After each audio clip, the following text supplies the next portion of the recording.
Coba deh bayangin, sebuah orientasi kerja yang isinya bukan cuma perkenalan kantor dan tugas-tugas biasa. Nah, di Indonesia ada sebuah program pelatihan yang unik banget dan hari ini kita akan bedah tuntas program tersebut. Oke, saya punya pertanyaan buat Anda. Apa ya kesamaannya antara latihan baris berbaris ala militer, etiket makan malam yang super formal, sama pelatihan kecerdasan emosional? Kedengerannya beda banget kan?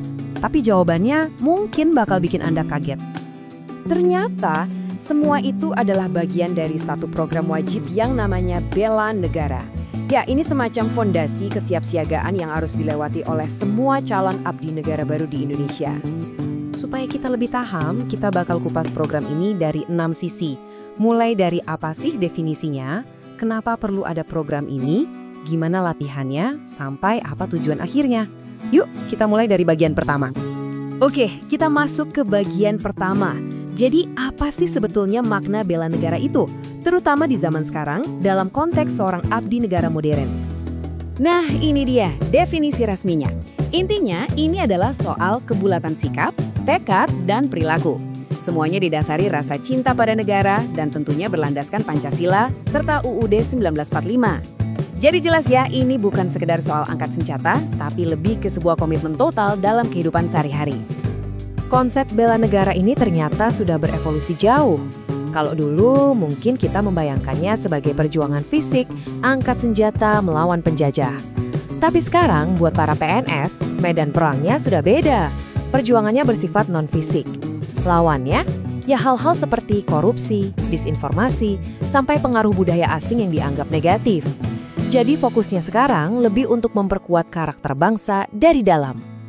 Oke, kita tahu definisinya sudah bergeser. Tapi pertanyaannya, kenapa sih pemerintah merasa perlu banget membuat program yang serinci ini? Apa sebenarnya tujuan besar di baliknya? Nah, tujuannya ternyata cukup mendasar. Ini soal membangun integritas dan nasionalisme. Lalu, juga untuk menangkal ideologi-ideologi yang dianggap tidak sejalan dengan nilai-nilai Indonesia. Tujuannya juga untuk menciptakan PNS yang profesional, berkarakter Pancasila dan bisa bertindak sebagai perekat bangsa. Dan yang penting banget, ini jadi cara untuk memerangi ancaman dari dalam, terutama korupsi. Jadi ini semacam proyek pembangunan karakter bangsa lewat para abdi negaranya. Terus gimana cara mencapainya? Nah, semuanya dimulai dari fondasi yang paling dasar, melatih fisik dan juga mental. Yuk kita lihat lebih dalam lagi. Pelatihannya ternyata dimulai dari hal yang sangat terukur, yaitu kesiapan jasmani. Logikanya sih masuk akal ya. Seorang abdi negara yang sehat dan bugar diharapkan bisa memberikan pelayanan yang lebih prima kepada masyarakat. Sebagai contoh, ada yang namanya Task Cooper. Coba lihat tabel ini. Untuk seorang pria usia 20-an, kalau mau dapat nilai baik, dia harus bisa lari minimal 2,2 km hanya dalam 12 menit. Wah, ini jelas bukan lari santai di taman ya, benar-benar ada standarnya. Oke, fisik sudah. Sekarang kita pindah ke mental. Ini bagian yang menurut saya menarik banget. Peserta diajarkan soal 2 sistem berpikir. Ada sistem 1 yang cepat, emosional, dan instingtif.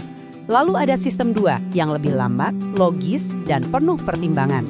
Tujuannya jelas supaya para abdi negara ini terbiasa menggunakan sistem 2 dalam mengambil keputusan penting. Jadi nggak cuma reaktif berdasarkan emosi.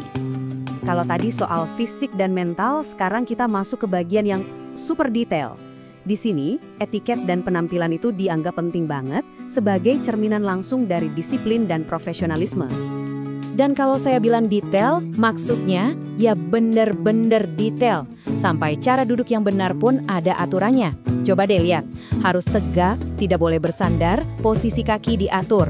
Tujuannya apa? Karena katanya setiap detail kecil ini menunjukkan sikap hormat dan membangun wibawa. Bukan cuma cara duduk, tata krama di meja makan formal juga diajarkan secara rinci.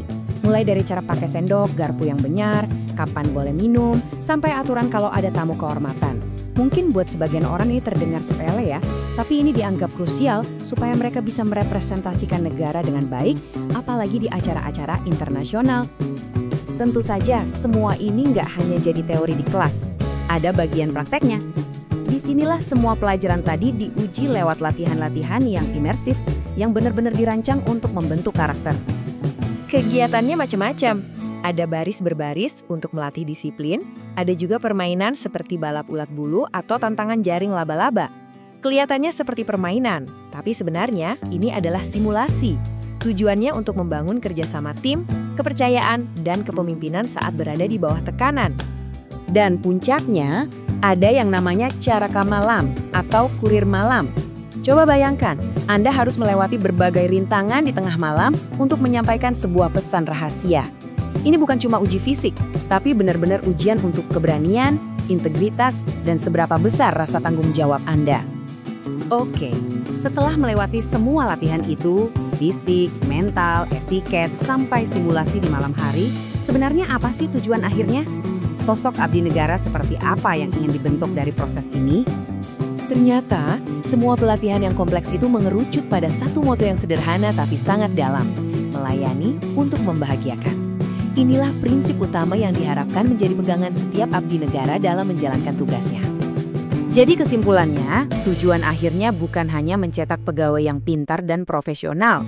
Lebih dari itu, tujuannya adalah menciptakan seorang penjaga nilai-nilai bangsa. Mereka diharapkan menjadi representasi identitas Indonesia yang siap mengabdi dan ikut menjaga masa depan negara. Nah, melihat program seunik ini, jadi membuat kita berpikir ya, setiap negara pasti punya cara yang berbeda untuk membentuk para abdi negaranya. Kalau di negara Anda, apa sih yang dianggap paling penting untuk seorang pelayan publik dan bagaimana cara mereka dilatih?